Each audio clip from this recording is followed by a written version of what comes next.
আসসালামু আলাইকুম এভরিওয়ান, কেমন আছো তোমরা সবাই? আমি তোমাদের মামুন ভাইয়া, পড়াশোনা করতেছি ঢাকা ইউনিভার্সিটিতে।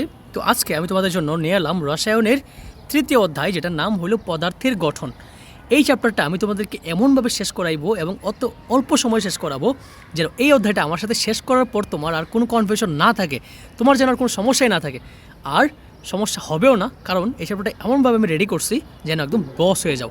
ঠিক আছে, তাহলে চলো আমরা ক্লাসটা শুরু করি। আমি যখন কথা বলবো তখন আমার ফেস দেখাবো না, সরি, আমি যখন ক্লাসে পড়াবো তখন আমার ফেস দেখাবো না, আর আমি যখন কথা বলবো তখন আমি তোমাদের সাথে একটু আসবো। ঠিক আছে, সো ডোন্ট ওয়ারি, চলো আমরা চ্যাপ্টারটা শুরু করি। একদম বেসিক টু অ্যাডভান্স লেভেলে একটা ধারণা দেবো ইনশাআল্লাহ। চলো আমরা এই চ্যাপ্টারটা এমনভাবে পড়বো যেন আমাদের আর কোনো বেসিক টেসিক না জানা লাগে। ঠিক আছে, তাহলে দেখো, প্রথমত আমরা দেখবো যে এখানে একজন বিজ্ঞানীর নাম লেখা আছে, ওনার নাম হলো ডেমোক্রিটাস। উনি কী বলছিলেন? উনি বলছিলেন প্রত্যেক পদার্থের একক আছে যা অতি ক্ষুদ্র এবং অবিভাজ্য। জাস্ট এটুকু মনে রাখো। এবং উনি এর নাম দিয়েছেন কি? অ্যাটম। তো অ্যাটম কে নাম দিয়েছিলেন? গ্রিক দার্শনিক ডেমোক্রিটাস। মনে থাকবে? আচ্ছা, তারপর 1803 সালে ব্রিটিশ বিজ্ঞানী জন ডাল্টন বিভিন্ন পরীক্ষার মাধ্যমে কী করছে, বলছেন যে পরমাণুটা কী করা যায়, আরও ভাঙা যায়। ঠিক আছে, তো তিনি গ্রিক দার্শনিক সম্মানে ওনার নাম দিয়েছিল, কে দিয়েছে? পরমাণু দিয়েছিল ওটার নাম। ঠিক আছে, তো একটা বিজ্ঞানী আরেকটা বিজ্ঞানীর সম্মান দিয়ে কে দিছে, ওটার নাম দিছে, বুঝতো? আচ্ছা, পরবর্তীতে আমার প্রমাণিত হয়েছে যে পরমাণু আসলে কি না, অবিভাজ্য নয়। অবিভাজ্য মানে কি? যেটাকে আর ভাঙা যায় না। ঠিক আছে, এখন পরবর্তীতে জিনিসটা প্রমাণিত হয়েছে যে আরও ভাঙা যায়। ঠিক আছে, তো তখন আমরা দেখলাম যে ইলেকট্রন প্রোটন এগুলো পাওয়া যায়। তো আমরা এখন আপাতত আমরা এগুলো ইলেকট্রন প্রোটন যখন যাবো তখন আমরা দেখবো না। আপাতত আমাকে যে জিনিসটা পড়তে হবে সেটা মৌলিক পদার্থ কি। আচ্ছা, মনে রাখবা, মৌলিক পদার্থ মানে হলো যে সকল পদার্থকে, বাংলা আমি লিখতেছি, যে সকল পদার্থকে ভাঙলে ওই পদার্থ ছাড়া অন্য পদার্থ পাওয়া যায় না। বুঝতে পারছি? মানে যেই সকল পদার্থকে তুমি ভাঙলে আর অন্য কোনো পদার্থ পাবা না ওই পদার্থ ছাড়া, তাকে আমরা কী বলবো? মৌলিক পদার্থ বলবো। ঠিক আছে, এখন একটা উদাহরণ দেন দেখি আপনি। উদাহরণ হলো গোল্ড। গোল্ড আমরা চিনি সবাই। গোল্ডের সংকেত হলো AU বা অরাম। ঠিক আছে, এটা কি কার সংকেত? গোল্ডের সংকেত। আচ্ছা, গোল্ডের একদম পিওর যে গোল্ড, সেটাকে বাংলাকে তুমি অন্য কিছু পাবা নাকি? শুধু গোল্ড পাবা। গোল্ড পাবো, তাহলে এই যেটাকে আমরা কী বলবো? এটাকে আমরা বলবো গোল্ড, মানে একদম মৌলিক পদার্থ। ঠিক আছে, মানে মৌলিক পদার্থকে ভাঙলে অন্য কিছু আর পাওয়া যাবে না। তো মনে রাখবো, আমাদের পৃথিবীতে মৌলিক পদার্থ আছে টোটাল 118টা। কয়টা আছে? 118টা মৌলিক পদার্থ আছে। আচ্ছা, আমরা যে পর্যায় সারণী পড়ি না, পর্যায় সারণীতে কয়টা মৌল আছে? টোটাল 118টা মৌল আছে। 118টা মৌল কিন্তু একদম ইউনিক, মানে এগুলা প্রত্যেকটা জিনিস মিলে মিলে কী করছে, আমাদের পুরো পৃথিবীটা বানাইছে। বুঝতে পারছো? পুরা 118টা মৌল মিলে কী করছে, আমাদের মহাবিশ্বটা বানাইছে। এর মধ্যে আমরা দেখব যে 98টা হলো আমাদের প্রাকৃতিক। 98টা কি? প্রাকৃতিক। বুঝতে পারছি? 98টা কি? 98টা হলো আমাদের প্রাকৃতিক। ওকে, দাঁড়াবো, কালারটা চেঞ্জ করে নিই। এর মধ্যে 98 হলো আমাদের প্রাকৃতিক, এবং বাকি যেই 20টা আছে সেটা কিসে বানানো? সেটা হলো প্রকৃতিতে বা ল্যাবরেটরিতে বানানো। কিসে বানানো? ল্যাবরেটরিতে। তাহলে 98টা আমরা কই পাইছি? 98টা আমরা পাইছি প্রকৃতিতে। বাকি 20টা কই পাইছি? বাকি 20টা পাইছি আমরা ল্যাবরেটরিতে। ঠিক আছে, এখন মৌলিক পদার্থ বুঝতে পারছি। মৌলিক পদার্থ হলে যে সকল পদার্থকে ভাঙলে ওই পদার্থ ছাড়া আর অন্য কোনো পদার্থ কী করা যায় না, পাওয়া যায় না, তাকে আমরা কী বলবো? মৌলিক পদার্থ বলবো। ঠিক আছে, আচ্ছা, যৌগিক পদার্থ তাহলে কি? যৌগিক পদার্থ হলো ওই সকল পদার্থ, মানে যেই সকল পদার্থকে ভাঙলে ওই পদার্থ ছাড়াও কি পাওয়া যায়, অন্য কোনো পদার্থ পাওয়া যায়। মানে যেই সকল পদার্থকে ভাঙলে, যে সকল পদার্থকে ভাঙলে ওই পদার্থ ছাড়াও অন্যান্য পদার্থ পাওয়া যায়। ঠিক আছে, তাহলে একটা উদাহরণ দেন দেখি। বললাম পানি, আমরা সবাই চিনি পানির সংকেত কি? H2O। পানিকে তুমি যদি ভাঙো তাহলে কী পাবা? হাইড্রোজেন পাবা 2টা, এবং একটা কী পাবা? অক্সিজেন পাবা। দেখো, হাইড্রোজেনকে ভাঙার পর কিন্তু আমি একটা জিনিস পাই নাই, কী পাইছি? অন্য জিনিস পাইছি, তাই না? তাহলে মনে রাখবা, যেই সকল পদার্থকে ভাঙলে ওই পদার্থ ছাড়াও অন্যান্য কী পাওয়া যায়, অনেক পদার্থ পাওয়া যায়, তাকে আমরা কী বলবো? যৌগিক পদার্থ। ঠিক আছে, তো এরকম অনেক উপাদান মানে আছে যেগুলোকে আমরা বলি H2SO4, সালফিউরিক অ্যাসিড, হাইড্রোজেন আছে, সালফার আছে, অক্সিজেন আছে। আমি যখন সালফিউরিক অ্যাসিডকে ভাঙবো তখন আমি 3টা জিনিসই পাবো। বুঝতে পারছি?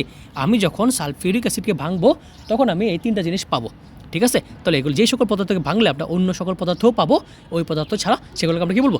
যৌগিক পদার্থ বলবো। ঠিক আছে, তার মানে মৌলিক পদার্থকে আমরা বলি মৌল। কি বলি? মনে থাকবে, মৌলিক পদার্থের আরেকটা নাম হলো মৌল। কি? মৌলিক পদার্থের নাম হলো মৌল। মনে থাকবে, আমরা মৌল বলি না, মৌল যৌগ।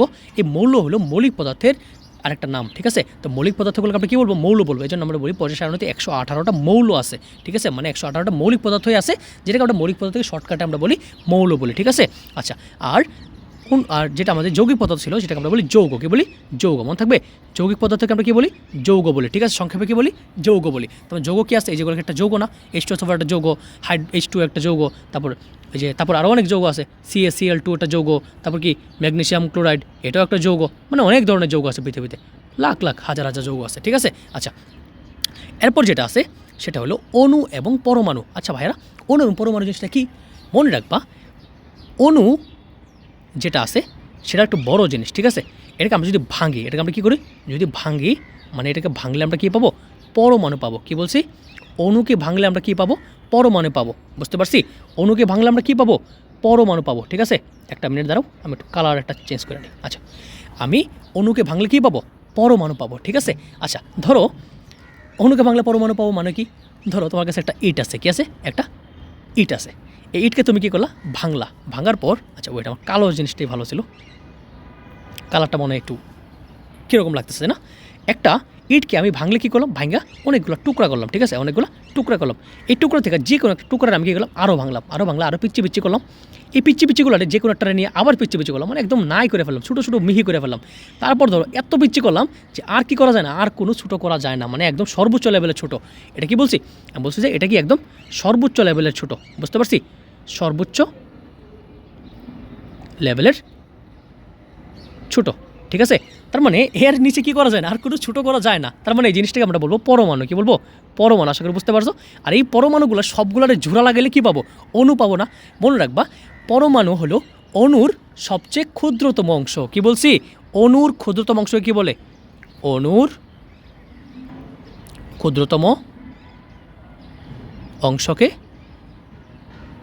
পরমাণু বলে। ঠিক আছে, অণুর ক্ষুদ্রতম অংশ কী বলে? পরমাণু বলে। তাহলে অনেকগুলো পরমাণু মিলে যা তৈরি করে তাকে আমরা কি বলবো? অণু বলবো। তাহলে অণু আর পরমাণু নিয়ে কোনো সমস্যা আছে না? তাহলে এটা অণুর নাম বলেন দেখি ভাইয়েরা। অণুর নাম ধরো অক্সিজেন অণু।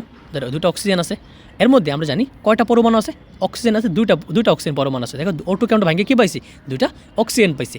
এই জন্য এগুলোকে আমরা বলি পরমাণু, এটাকে আমরা কী বলি? অণু। ঠিক আছে, অক্সিজেন অণু। ঠিক আছে, আচ্ছা তাহলে অণু পরমাণু বুঝতে পারছি, সহজ কিনা? আচ্ছা এখন দেখো আমরা শিখবো মৌলের প্রতীক এবং সংকেত। ঠিক মৌলের প্রতীক। মনে রাখবা, মৌলগুলার হয় প্রতীক আর যৌগগুলার হয় কি? সংকেত। আমি একটু লিখে দিচ্ছি এখানে। মৌলগুলোর কি হয়? মৌলগুলোর হয় প্রতীক। কি বলছি? মৌলগুলোর হয় প্রতীক আর যৌগগুলোর কি হয়? যৌগগুলোর হয় সংকেত। কি হয়? যৌগগুলোর হয় সংকেত। তাহলে আমি যদি বলি যে হাইড্রোজেন, অক্সিজেন, তারপর ক্লোরিন, এগুলো কি? এগুলো হলো একটা প্রতীক। এগুলো কি একটা প্রতীক? কেন প্রতীক ভাইয়া? প্রতীক কারণ এগুলা মৌল। এগুলো কি? মৌল। আর আমরা যদি মৌলকে আমরা যে সংক্ষিপ্ত রূপ আকারে প্রকাশ করি তাকে আমরা কি বলি? প্রতীক বলি। ঠিক আছে, মৌলের সংক্ষিপ্ত রূপকে আমরা কি বলবো? প্রতীক বলবো। আর সংকেত কোনগুলা? যৌগ কোনগুলা? এই যে পানি একটা যৌগ, তারপর সালফিউরিক অ্যাসিড একটা যৌগ, তারপর ক্যালসিয়াম ক্লোরাইড একটা যৌগ, তারপর ক্যালসিয়াম কার্বনেট একটা যৌগ। এই জিনিসগুলো যা আছে এগুলোকে আমরা কি বলবো? একটা যৌগ, তাই না? এই যৌগগুলোকে আমরা কি বলি? যৌগের যে সংক্ষিপ্ত রূপ। এই যে এটা কিন্তু পানির সংকেত। ঠিক আছে, এটা কিন্তু ক্যালসিয়াম ক্লোরাইড। আচ্ছা H2SO4, এটা H2SO4 লিখি। এটার নাম কিন্তু সালফিউরিক অ্যাসিড। এই দেখো এটার নাম কিন্তু H2SO4 এর নাম কি? Sulphuric acid. বুঝতে পারছো? Sulphuric acid. এখন সালফিউরিক অ্যাসিডকে দেখো আমি সংক্ষেপে লিখছি H2SO4। তাহলে দেখো একটা যৌগকে আমি কি করছি? সংক্ষেপে লিখছি। কী আকারে লিখছি? সংকেত আকারে লিখছি। ঠিক আছে, এটা মনে রাখবা, প্রতীক মানে হলো মৌলের সংক্ষিপ্ত রূপ আর যৌগ মানে হলো সংকেত হলো যৌগের সংক্ষিপ্ত রূপ। ঠিক আছে, এটা আমাদের অনেকগুলো মৌল আছে, আমরা জানি একটা মৌল, এগুলো একটা সবগুলো মৌল। তো কার্বন একটা মৌল, কার্বনের সংকেত কি? Carbon C। তারপর দেখো কি আছে? ক্লোরিন। ক্লোরিনের কি সংকেত কি বলতো ভাইয়েরা? ক্লোরিনের সংকেত কি? মানে প্রতীক কি? Cl, তাই না? সরি, ক্লোরিনের প্রতীক কি? Cl। মনে রাখতে হবে। ক্যালসিয়ামের প্রতীক কি? Ca। ক্যালসিয়ামের প্রতীক Ca। কোবাল্টের কি? Co। তারপর ক্যাডমিয়ামের কত? Cd। ক্রোমিয়ামের কত? Cr। ক্রোমিয়ামের কত? Cr। মনে থাকবে? আচ্ছা, একদম যেন মনে থাকে। তারপর আরও অনেক ধরনের আছে, এগুলো দেখো, এগুলো সব ইংরেজি নাম থেকে আসছে। দেখো কার্বন, CARBON, কার্বন নাম। তারপর দেখো সোডিয়ামের আমরা যদি লিখে চাই, সোডিয়ামকে একটু বানাই লিখতে চাই, দেখো সোডিয়াম SODIUM। কিন্তু সোডিয়াম রে অ্যাকচুয়ালি এটা ল্যাটিন ভাষা থেকে আসছে। কোন ভাষা থেকে আসে? ল্যাটিন ভাষা থেকে আসে। ল্যাটিন ভাষা থেকে সোডিয়ামের নাম হলো নেট্রিয়াম। কি? নেট্রিয়াম। এজন্য এই যে নেট্রিয়ামের প্রথম 2 ওয়ার্ড থেকে আমরা লিখি সোডিয়ামের প্রতীক হলো Na, সোডিয়ামের প্রতীক কি Na, সোডিয়ামের প্রতীক Na, মনে থাকবে। আচ্ছা, তারপর কপারকে আমরা বলি কাপ্রাম, কপারকে আমরা কি বলি কাপ্রামকে আমরা Cu দ্বারা প্রকাশ করি, ঠিক আছে। এরকম অনেকগুলো প্রকাশ আছে, আমরা সবগুলো দেখে ফেলবো, মুখস্থ করে ফেলবো। পটাশিয়াম কত, পটাশিয়াম প্রকাশ হলো কে, সিলভারের কি আর্জেন্টাম বা Ag, টিনের কত Sn, অ্যান্টিমনির কত Sb, গোল্ডের কত ওরাম মানে Au, আচ্ছা লেডের মানে কি Pb, টাংস্টেন মানে কি ওলফ্রাম, আয়রন মানে কি Fe, মার্কারি মানে কি Hg। এই যে মার্কারির নামটা পরীক্ষায় খুবই ইম্পর্ট্যান্ট, এটা পরীক্ষায় আসে, বুঝছো। মার্কারির যে ল্যাটিন নাম সেটা কি হাইড্রার জাইরাম, কি বলছি হাইড্রার জাইরাম, বুঝতে পারছো, হাইড্রার জাইরাম। ওকে, আয়রনের ল্যাটিন নাম কি ফেরাম, আয়রনের ল্যাটিন নাম কি ফেরাম, তারপরে টাংস্টেনের কি ওলফ্রাম। এগুলো মনে রাখতে হবে, ঠিক আছে। এই সবগুলো জিনিস আমাদেরকে একদম মনে রাখতে হবে, খুব ভালো করে মনে রাখতে হবে, ঠিক আছে, না হলে কিন্তু হবে না, বুঝতে পারছি। আচ্ছা চলো আমরা সামনের দিকে যাই। সামনের দিকে কী আছে ভাইরা, সংকেত। এই সংকেত আমরা বলেই ফেলছি, তাই না। সংকেত হইল কোন জিনিস, সংকেত মানে হইল কোন একটা যৌগের সংক্ষিপ্ত রূপ, তাই না। ধরো আমরা যে লিখলাম H2SO4, এটার নাম কি, সালফিউরিক অ্যাসিড, এটার নাম কি সালফিউরিক অ্যাসিড। তো সালফিউরিক অ্যাসিড, যেহেতু সালফিউরিক অ্যাসিড আমরা কী দ্বারা প্রকাশ করি, H2SO4 দ্বারা প্রকাশ করি। মানে সালফিউরিক অ্যাসিডে দেখো এই যৌগটাকে আমি একটা সংক্ষিপ্ত আকারে প্রকাশ করতেছি, কী করতেছি, সংক্ষিপ্ত আকারে প্রকাশ করতেছি। যৌগটাকে আমি কী করতেছি, সংক্ষিপ্ত আকারে প্রকাশ করতেছি। এটা কী রূপ, সংক্ষিপ্ত রূপ। যৌগের সংক্ষিপ্ত রূপকে আমরা কী বলবো, সংকেত বলবো, কী বলবো, সংকেত বলবো, ঠিক আছে, মনে থাকবে। যৌগের সংক্ষিপ্ত রূপকে আমরা বলবো সংকেত। তারপর আমি যদি বলি যে PCl5, এটার নাম হলো ফসফরাস পেন্টাক্লোরাইড, কী বলবো, ফসফরাস পেন্টাক্লোরাইড, এটার নাম হলো ফসফরাস পেন্টাক্লোরাইড। তোমরা নিজেরাই কদিন পর নাম এগুলো লিখতে পারবা, যেন আমি তোমাদেরকে সবগুলো চ্যাপ্টার শেষ করাবো। PCl5 মানে কি ফসফরাস পেন্টাক্লোরাইড। দেখো ফসফরাস পেন্টাক্লোরাইড এত বড় একটা নামটা আমরা কী করছি, এত বড় একটা নামটা আমরা ডিরেক্টলি PCl5 দ্বারা প্রকাশ করে ফেলছি, তাই না। তাহলে দেখো এত বড় একটা যৌগকে আমি কী করছি, একটা সংক্ষিপ্ত একটা আকারে প্রকাশ করছি। তার মানে আমরা মনে রাখতে হবে যৌগের সংক্ষিপ্ত রূপকে আমরা কী বলবো, যৌগের সংক্ষিপ্ত রূপকে আমরা বলবো সংকেত, কী বলবো, সংকেত। তাহলে ভাইরা সংকেত কি ক্লিয়ার, সংকেত ক্লিয়ার কিনা একদম বলো, সংকেত একদম ক্লিয়ার হতে হবে, ঠিক আছে। চল তাহলে আমরা সামনের দিকে যাই। সামনের দিকে আছে পরমাণুর মূল কণা। মনে রাখতে হবে আমাদের পরমাণুর মূল কণা হলো 3টা। কয়টা, পরমাণুর মূল কণা হলো 3টা। একটা হলো ইলেকট্রন, একটা হলো প্রোটন, আর একটা হলো নিউট্রন। ইলেকট্রনকে আমরা ই দ্বারা প্রকাশ করি, কি বলি, ইলেকট্রনকে আমরা ই দ্বারা প্রকাশ করি, এটার নাম হলো ইলেকট্রন। ইলেকট্রনকে আমরা ই দ্বারা প্রকাশ করি। প্রোটনকে আমরা কী দ্বারা প্রকাশ করি, পি দ্বারা প্রকাশ করি। প্রোটনকে আমরা পি দ্বারা প্রকাশ করি, আর নিউট্রনকে আমরা কী দ্বারা প্রকাশ করি, এন দ্বারা প্রকাশ করি, ঠিক আছে। এটা হলো আমাদের কি নিউট্রন, ঠিক আছে। তাহলে ইলেকট্রন হলো ই, প্রোটন হলো পি, আর নিউট্রন মানে কি এন, মনে থাকবে কি না। আচ্ছা এখন ইলেকট্রন এর প্রকৃত চার্জ এগুলো পরীক্ষায় আসে, ঠিক আছে। আচ্ছা মনে রাখবা ইলেকট্রন যেটা আছে, আমি ক্যালকুলেটরে যাবো, ক্যালকুলেটরে যাওয়ার পর তুমি যদি শিফট চাইপা যদি 7 চাপো, তাহলে দেখবা আমাদের ক্যালকুলেটরের অপর পৃষ্ঠে দেখবা লেখা থাকে EPH, এগুলো লেখা থাকে, ঠিক আছে। তো আমরা এটা মনে রাখবো, ইলেকট্রনের চার্জ হইল -1.6 × 10⁻⁻19 কুলম্ব, মনে থাকবে ভাইরা, -1.6 × 10⁻⁻19 কুলম্ব। আচ্ছা ওকে, প্রোটনের কত আমরা জানি, ইলেকট্রন আর প্রোটনের চার্জ একে অপরের উল্টা, তাহলে এটা হবে পজিটিভ, ঠিক আছে। আর নিউট্রনে কি চার্জ আছে, কোনো নিউট্রনে কোনো চার্জ নেই। আর আমরা জানি ইলেকট্রনকে আমরা ই দ্বারা প্রকাশ করি, প্রোটনকে আমরা পি দ্বারা প্রকাশ করি, এবং নিউট্রনকে আমরা এন দ্বারা প্রকাশ করি, ঠিক আছে, বুঝতে পারছি। আচ্ছা এখন এদের প্রকৃত ভরটা আমাকে জানতে হবে। ইলেকট্রনের প্রকৃত ভর হইল 9.11 × 10⁻28 গ্রাম, মনে থাকবে 9.11 × 10⁻28 গ্রাম। তারপর প্রোটনের ভর কত, প্রোটনের ভর হলো 1.673 × 10⁻24 গ্রাম, মনে থাকবে 1.673 × 10⁻24 গ্রাম। আর নিউট্রনের ভর কত, 1.675 × 10⁻24। আচ্ছা সরি, এটা হলো দেখো এই দুটোর মধ্যে কিন্তু স্লাইটলি একটা পার্থক্য, এটার মধ্যে 1.673 আর এটার মধ্যে 1.675, আর কোনো কিন্তু চেঞ্জ নাই। এবং আমাকে দেখতে হবে যে এখানে যে আপেক্ষিক আধান আছে, কি আছে, আপেক্ষিক আধান। দেখো আপেক্ষিক আধান মানে কি, ইলেকট্রনের চার্জটা কি মাইনাস না, এজন্য এটা -1 লেখা হয়। এর চার্জটা কি প্লাস না, এজন্য +1 লেখা হয়। আর নিউট্রনের কোনো চার্জ আছে, এজন্য 0 লেখা হয়।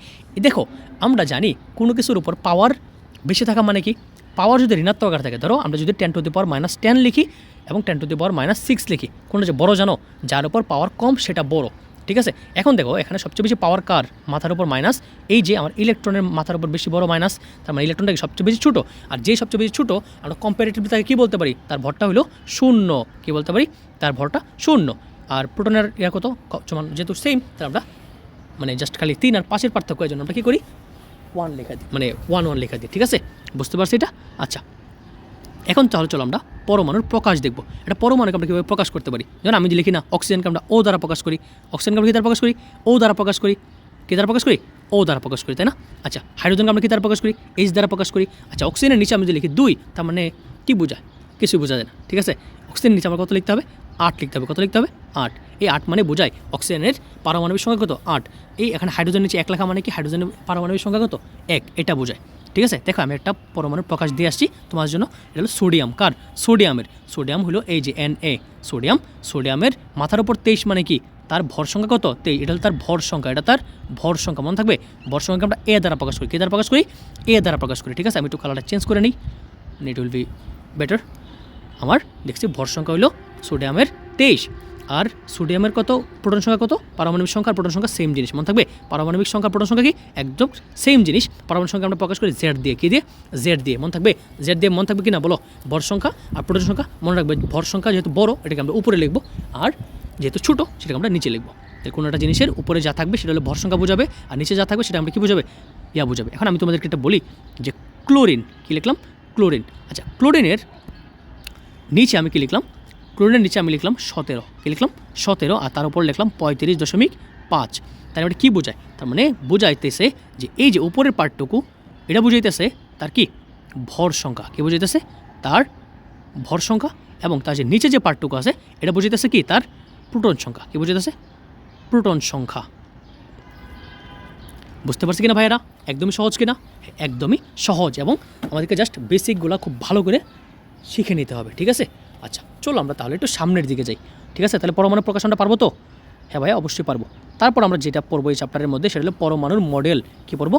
আচ্ছা, এই চ্যাপ্টারে আরেকটু একটা জিনিস আমাদের শিখাইতে হবে, সেটা হলো মনে রাখবা, যদি পরমাণুর প্রোটন সংখ্যা দেওয়া থাকে এবং ভর সংখ্যা দেওয়া থাকে, তাহলে নিউট্রন সংখ্যা বের করা যায়। মনে রাখবা, একটা পরমাণুতে, ধরো এটা একটা পরমাণু, ঠিক আছে? ধরো আমি একটু সুন্দর করে রাখি, ধরো এটা একটা পরমাণু, ঠিক আছে? ধরো এটা একটা পরমাণু, এটার মধ্যে কী আছে? এই জায়গায় আছে আমার নিউক্লিয়াস। এটা আমাদের কি? নিউক্লিয়াস। এগুলোকে আমাদের ইলেকট্রন, তাই না? এগুলোকে আমাদের ইলেকট্রন, রাইট? এগুলো আমাদের ইলেকট্রন, তাই তো? আচ্ছা, এখন দেখো আমি কি আঁকলাম? আমি আঁকলাম নিয়নের। কার? নিয়নের। কারণ নিয়নের ইলেকট্রন কয়টা? 10টা, তাই না? এখন মনে রাখবা, একটা পরমাণুর বাইরে যতগুলো ইলেকট্রন থাকে, ইলেকট্রন যত, প্রোটনও কি তত। বুঝতে পারছো? তার মানে এখানে ইলেকট্রন কয়টা? 10টা। তাহলে প্রোটন কয়টা? 10টি ইলেকট্রন। তার মানে প্রোটন কয়টা? 10টি প্রোটন। বুঝে গেছে? 10টা ইলেকট্রন মানে কি? 10টাই প্রোটন আছে। মনে রাখবা, পরমাণুর কেন্দ্রে থাকে কি? পরমাণুর যে কেন্দ্রের নিউক্লিয়াস যে আছে না, এখানে কী থাকে জানো? এখানে থাকে প্রোটন আর নিউট্রন। কে থাকে? প্রোটন আর নিউট্রন। এবং এই প্রোটন আর নিউট্রনের যোগফলকে আমরা কী বলি জানো? ভর সংখ্যা বলি। কী বলি? ভর সংখ্যা। তাহলে আমরা কি বলতে পারি যে ভর সংখ্যা সমান কত? ভর সংখ্যা সমান কি? প্রোটন যোগ নিউট্রন। এখন তোমার কাছে আমি বলি যে ক্লোরিনের নিউট্রন সংখ্যা বের করতে দেখি। আচ্ছা, ক্লোরিনের কি ভর সংখ্যা দেওয়া আছে? হ্যাঁ ভাইয়া, দেওয়া আছে। কত? 35.5। এটা সমান কত জানি আমরা? আমরা জানি প্রোটন প্লাস কি? নিউট্রন। Proton plus neutron. আচ্ছা, এখন 35.5 তো এখানে আছে, রাইট? এর প্রোটন কত? ক্লোরিনের প্রোটন কত? 17 না? নিউট্রনকে আমরা জানি না, আমাকে বের করতে হবে। তাহলে আমি যখন এনটা বের করবো, আমরা জানি 35.5 থেকে কী বাদ যাবে? 17টা বিয়োগ যাবে। কারণ 17 যদি এই পাশে চলে যায়, 17 যখন এই পাশে চলে যাবে, তখন সে কী হয়ে যাবে? মাইনাস হয়ে যাবে না? এই জন্য মাইনাস হয়ে যাবে। তাহলে সে কত হবে? এটা হবে 18.5। ওকে, 35.5 থেকে 17.5 বাদ দিলে 18.5 আমার থাকবে। এটাই কি আমার পরমাণুর ভর সংখ্যা নির্ণয় করে কীভাবে? এখন আমরা জানি এই চ্যাপ্টারের মধ্যে পরমাণু মডেল আছে। পরমাণু মডেল কয়টা আছে? পরমাণু মডেল আছে আমার 2টা। কয়টা? 2টা। এর মধ্যে পরমাণু মডেলগুলো আমাদের কী কী? একটা হলো রাদারফোর্ড, আরটা কি? বোর। আরটা কি? বোর। আমরা যে রাদারফোর্ডের পরমাণু মডেলটা দিছে 1911 সালে। কত সালে? 1911 সালে। বুঝা গেছে? আর বোর দিছে কত সালে? 1913 সালে। বুঝা গেছে ভাইরা? রাদারফোর্ড দিছে 1911 সালে, আর বোর দিছে 1913 সালে। তাহলে তাদের ডিফারেন্স কত? 2 বছর। কি কয় বছর? 2 বছর। মনে রাখবা, রাদারফোর্ড ছিল বোরের টিচার। কী ছিল? রাদারফোর্ড ছিল বোরের টিচার। তাহলে তাদের মধ্যে সম্পর্কটা কি? Teacher student. কী সম্পর্ক? Teacher student. ঠিক আছে, এখন হ্যাঁ দেখো, রাদারফোর্ড ছিল টিচার আর বোর ছিল কি? স্টুডেন্ট। তাহলে রাদারফোর্ড যেহেতু টিচার ছিল, বোর যেহেতু স্টুডেন্ট ছিল, দেখা গেছে, আমরা দেখছি যে রাদারফোর্ডের পরমাণু মডেলের ভুল ধরছে কে? তার স্টুডেন্ট। রাদারফোর্ড পরমাণু মডেলের ভুলগুলো ধরছে কি তার স্টুডেন্ট ধরছে, স্টুডেন্ট কে ছিল বোর্ড ছিল। এখন দেখো স্টুডেন্ট হয়ে টিচারের ভুল ধরছে, এরকম স্টুডেন্ট কি পাওয়া যায় বাংলাদেশে? পাওয়া যায় না। তোমরা একদিন তোমাদের টিচারের ভুল ধরবা ইনশাআল্লাহ, ঠিক আছে? ভালোভাবে পড়াশোনা করবা, ভালোভাবে পড়াশোনা করো, ঠিক আছে? ওকে, চলো আমরা সামনের দিকে যাই। পরে কি আছে? পরে আমাকে পড়তে হবে রাদারফোর্ড পরমাণু মডেলটা বিস্তারিত হবে এবং বুর পরমাণু মডেলটা বিস্তারিত হবে। দেখো রাদারফোর্ড পরমাণু মডেলটা কত সালে দেওয়া হয়েছে? 1911 সালে দেওয়া হয়েছে, ঠিক আছে? 1911 সালে দেওয়া হয়েছে। এবং ওই মডেল উনি কী বলছে? উনি বলছে পরমাণুটি কেন্দ্র আছে, পরমাণুটা কেন্দ্র আছে। আমরা কি জানি পরমাণু কেন্দ্র আছে, যে এই যেটা পরমাণু, এটা পরমাণু হয়, পরমাণু কি আছে? একটা কেন্দ্র আছে, এই যে একটা কেন্দ্র আছে। পরমাণু কেন্দ্রে থাকে কি?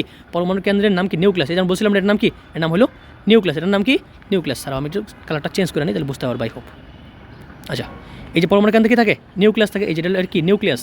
এবং এই নিউক্লিয়াসের ভিতরে কী থাকে? প্রোটন আর নিউট্রন থাকে। বলছিলাম একটু আগে, নিউক্লিয়াসের ভিতরে কী থাকে? প্রোটন থাকে আর কি থাকে? নিউট্রন থাকে। বাইরে কী থাকে? যেগুলো এগুলো কি? এগুলো ফোটা যেগুলো কি? ইলেকট্রন। এগুলো কি? ইলেকট্রন, ঠিক আছে? যেহেতু আপেক্ষিকভাবে ইলেকট্রনের ভর শূন্য, আমরা কি জানি? বলছিলাম একটু আগে যে ইলেকট্রনের ভর অনেক মাইনাস, মাত্রার উপর মাইনাস কত? মাইনাস 28 গ্রাম, তাই না? মানে মাইনাস 28 গ্রাম। তার মানে কি ইলেকট্রনের ভরটা কি অনেক কম না? ইলেকট্রন ভরটা অনেক কম কিনা? এই জন্য ইলেকট্রনের ভরটাকে আমরা কী ধরি? শূন্য ধরি, তাই না?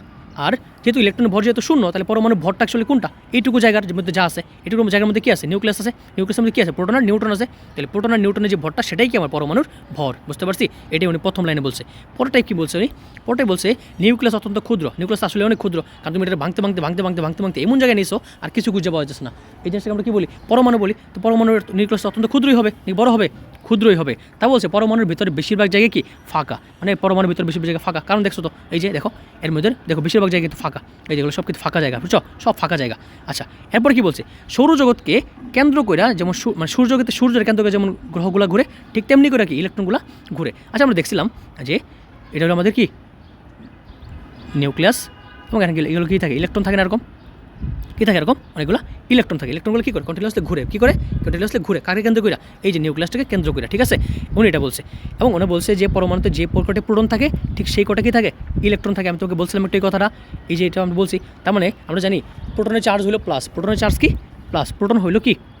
পজিটিভ, মানে ধনাত্মক। আর ইলেকট্রন মানে কি? ইলেকট্রন মানে হলো নেগেটিভ, ঠিক আছে? তাহলে যেহেতু পজিটিভ আর নেগেটিভ, তাহলে পজিটিভ আর নেগেটিভ যেহেতু সমান, মানে প্রোটনের সমান ইলেকট্রনের সমান, তার মানে এরা কাটাকাটি কী হয়ে যায়? শূন্য হয়ে যায়। বুঝতে পারছো? একটা পরমাণুতে যদি 10টা ইলেকট্রন থাকে, 10টা প্রোটন থাকে, আমরা জানি প্রোটন হলো প্লাস আর ইলেকট্রন হলো মাইনাস। তাহলে প্লাস মাইনাস মিললে কী হয়ে যাবে? -10 আর +10 মিলে কত হয়ে যায়? শূন্য হয়ে যায় না? এই জন্য চার্জ কত হয়ে যায়? শূন্য হয়ে যায়। তাও বলছে যে ধনাত্মক চার্জবাহী নিউক্লিয়াসের প্রতি একটা কী আছে? ঋণাত্মক চার্জবাহী নিউক্লিয়াসের একটা আকর্ষণ আছে, ঠিক আছে? যারা মুছে দিয়ে এটা এখন কী বলা আছে? ধনাত্মক চার্জবাহী নিউক্লিয়াসের প্রতি ঋণাত্মক চার্জবাহী নিউক্লিয়াসের একটা কী আছে? বা ঋণাত্মক চার্জবাহী ইলেকট্রনের একটা কী আকর্ষণ আছে। আমরা জানি পরমাণুর যে নিউক্লিয়াস, সেটা কি একদম মাঝখানে থাকে না? মাঝখানে নিউক্লিয়াস থাকে। এগুলো কি ইলেকট্রন না? বাইরে যেগুলো থাকে এগুলো কি ইলেকট্রন। তাহলে মাঝখানে নিউক্লিয়াসের ভিতরে কী থাকে? প্রোটন আর নিউট্রন থাকে। নিউক্লিয়াসের ভিতরে কী থাকে? প্রোটন আর নিউট্রন থাকে। আমরা জানি নিউট্রনের চার্জ কত? শূন্য। তাহলে অ্যাকচুয়ালি প্রোটনটা কি পজিটিভ চার্জ, তার নিউক্লিয়াস কি অ্যাকচুয়ালি প্লাস চার্জ যুক্ত না? তাহলে ইলেকট্রনগুলো কি মাইনাস না? প্লাস আর মাইনাসের মধ্যে কী আছে? একটা আকর্ষণ থাকবে। প্লাস আর মাইনাসের মধ্যে কী থাকে? পৃথিবীর সব কিছুর মধ্যে প্লাস মাইনাসের মধ্যে একটা আকর্ষণ থাকে, ঠিক আছে? এই আকর্ষণটা কি কেন্দ্রমুখী। কোন দিকে? কেন্দ্রমুখী, মানে কেন্দ্রের দিকে টান, মানে এই ইলেকট্রনগুলো কেন্দ্রের দিকে টানে, বুঝছো? নিউক্লিয়াসে এখন প্লাসে কী করে? এই মাইনাসগুলো টানে। এই টানের কারণে পৃথিবী যেমন সূর্যের চার দিয়ে ঘুরে, ঠিক তেমনিভাবে কী করে ইলেকট্রনগুলোও কী করে? নিউক্লিয়াসের চারপাশে ঘুরে। এই কথাটা উনি বলছে। তো উনি 4টা কথা বলছে, 4টা কথা আমরা একটু মুখস্থ করে ফেলবো, ঠিক আছে? আমরা যদি বুঝে মুখস্থ করে ফেলতে পারি, তাহলে দ্যাটস এনাফ। ওকে, তাহলে চলো আমরা সামনের দিকে যাই। তারপর কী বলছে? রাদারফোর্ড পারমাণবিক মডেলের লেখাগুলো বুঝে যেতেছে না, সরি ফর দ্যাট। রাদারফোর্ড পারমাণবিক মডেলের সীমাবদ্ধতা, এটা হবে সীমাবদ্ধতা, ঠিক আছে? তো উনি কী করছে? উনি যে উনি বলছে যে পরমাণুর আকার কতটুক, কীরকম আকার, গোল নাকি বৃত্তাকার নাকি আয়তাকার, কিছু বলছে উনি কিছুই বলে নাই। তার মানে ওনার যে মডেলটা উনি ঠিক মতো বলতে পারেন না, ঠিক আছে? তারপরে বলছে সৌরজগতে, আচ্ছা বলো তো সৌরজগতে যে গ্রহগুলো, এগুলো বড় বড় না? অনেক বড় বড় না? এগুলো কোনো চার্জ আছে? না, এগুলো কোনো চার্জই নাই। কিন্তু পরমাণুতে ইলেকট্রন প্রোটনে কী আছে? ইলেকট্রন প্রোটনে কী আছে? চার্জ আছে না? ইলেকট্রনের চার্জ হলো মাইনাস, প্রোটনের চার্জ হলো প্লাস। তার মানে গ্রহ নক্ষত্রের তো কোনো চার্জ, মানে কি নাই? চার্জ নাই। কি নাই? চার্জ নাই। তাহলে যে জিনিসের চার্জ নাই, যে জিনিসের চার্জ হয়, ওই জিনিসের মধ্যে তুলনা করা হয়েছে না? তাহলে তুলনাটা আসলে সঠিক হয়েছে? নাই, জিনিসটা সঠিক হয় নাই। পরে বলছে একের অধিক ইলেকট্রন বিশিষ্ট পরমাণুতে ইলেকট্রনগুলো কীভাবে নিউক্লিয়াসের চারদিকে ঘুরছে তার কোনো মডেল দেওয়া হয়, মানে ইলেকট্রনগুলো কেমনে ঘুরতেছে তারা নিয়ে কিছু বলছে এই জায়গায়? বলে নাই তো যে বৃত্তাকার পথে ঘুরতেছে নাকি উপবৃত্তাকার পথে ঘুরতেছে, কিছু বলছে? কিছুই বলে নাই। তার মানে এটাও বলে নাই। তার মানে এটা একটা সীমাবদ্ধতা। তাও বলছে কি ম্যাক্সওয়েলের তত্ত্বানুসারে ইলেকট্রন নিউক্লিয়াসের কেন্দ্র করে ঘূর্ণনের সময় কী করবে? ক্রমান্বয়ে সে কী করবে? শক্তি হারাতে থাকবে। আচ্ছা, আমরা কি জানি? তোমাকে যেমন বলি যে তুমি একটা মাঠকে কিনা ঘিরে দৌড় মারো, তাইলে তুমি যখন একটা মাঠকে ঘিরে দৌড় মারবা তখন কী হবে অ্যাকচুয়ালি?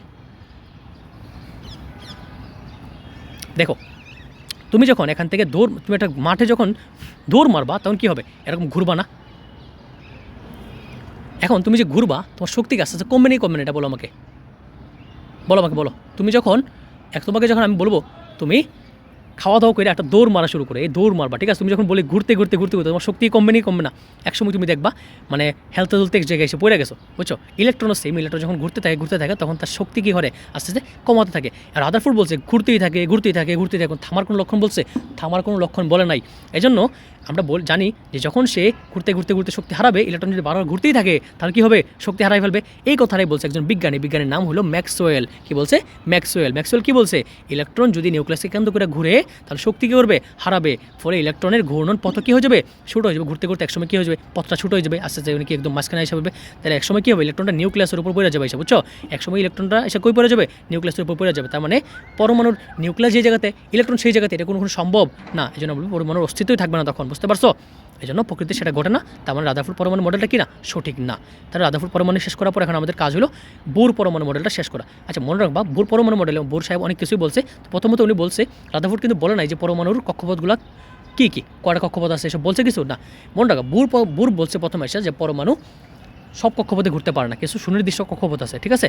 যেমন প্রথম কক্ষপথকে আমরা বলি কে, তারপরটা আমরা বলি এল, তারপরটা আমরা বলি এন, তারপরটা আমরা বলি এন, বুঝতে পারছো? এই যে কে এল এম এন যে এগুলো আছে, এগুলা কে বলছে? আমাদের বোর সাহেব বলছে। আচ্ছা, এখন এটা বলার পর উনি বলছে ইলেকট্রনগুলো শুধুমাত্র শক্তি স্তরে ঘুরে না। কি বলছি? শুধুমাত্র শক্তি স্তরে ঘুরে না, এগুলো কিছু নির্দিষ্ট কী করে? উপশক্তি স্তরেও ঘুরে। কী করে? উপশক্তি স্তরেও ঘুরে। উপশক্তি স্তরেও কি ঘুরে? তার মানে উনি কি বলছে? শক্তি স্তরে বলছে, আবার কি বলছে? উপশক্তি স্তরে বলছে। রাদারফোর্ড সাহেব কি বলছিল? এসব কিছুই বলে নাই।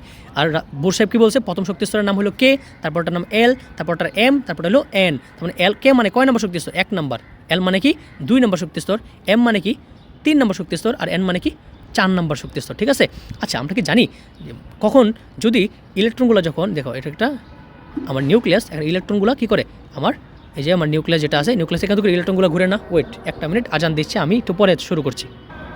আচ্ছা, এখন দেখো ইলেকট্রনটা যখন তোমার এই কক্ষপথ জুড়ে ঘুরবে তখন দেখো তারকে ইলেকট্রনকে একটা ভর আছে। হ্যাঁ ভাইয়া, ভর আছে।